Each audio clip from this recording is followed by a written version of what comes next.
اور اب آپ کو بتائیں کہ تحریک انصاف نے جمعے کو ملک گیر احتجاج کا اعلان کر دیا۔ تحریک انصاف کی سیاسی کمیٹی اجلاس کا اعلامیہ جاری کر دیا گیا۔ اعلامیہ کے مطابق آئین میں ترمیم کے حکومتی منصوبے کے خلاف مزاحمت کا فیصلہ کیا گیا ہے۔ اعلامیہ میں جیل میں بانی پی ٹی آئی سے روا رکھے جانے والے سلوک کی مذمت کی گئی۔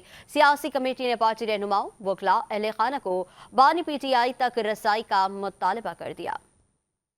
آئینی ترامیم کے خلاف بھرپور مزاحمت اور جمعے کو ملک گیر احتجاج کا اعلان۔ پاکستان تحریک انصاف کی سیاسی کمیٹی نے آئینی ترامیم کے خلاف بھرپور مزاحمت کرنے اور جمعے کو ملک گیر سطح پر شدید احتجاج کا فیصلہ کر لیا۔ پاکستان تحریک انصاف کی سیاسی کمیٹی کا اجلاس چیئرمین بیرسٹر گوہر کی زیر صدارت ہوا، جس میں آئینی ترامیم کی بھرپور مزاحمت کا فیصلہ کیا گیا۔ اعلامیہ کے مطابق آئین میں ترمیم اور بانی چیئرمین کو بدترین سلوک کا نشانہ بنائے جانے کے خلاف جمعے کو ملک گیر سطح پر شدید احتجاج کیا جائے گا۔ تمام ریجنل اور مقامی تنظیموں کو ضلعی ہیڈ کوارٹر کے باہر نماز جمعہ کے بعد پرامن اور بھرپور احتجاج کی ہدایت کی گئی ہے۔ اعلامیہ میں کہا گیا کہ آئینی ترامیم کے ذریعے دستور کو مسخ کرنے کی حکومتی کوشش کو کسی طور پر قبول نہیں کیا جائے گا۔ آئین کی بالادستی پر یقین رکھنے والے تمام طبقات پرامن احتجاج میں شرکت کریں۔ اجلاس میں پارلیمنٹ کے دونوں ایوانوں میں ترمیم کا راستہ روکنے کے لیے بھی ہر ممکن کوشش پر اتفاق کیا گیا، جبکہ سیاسی کمیٹی نے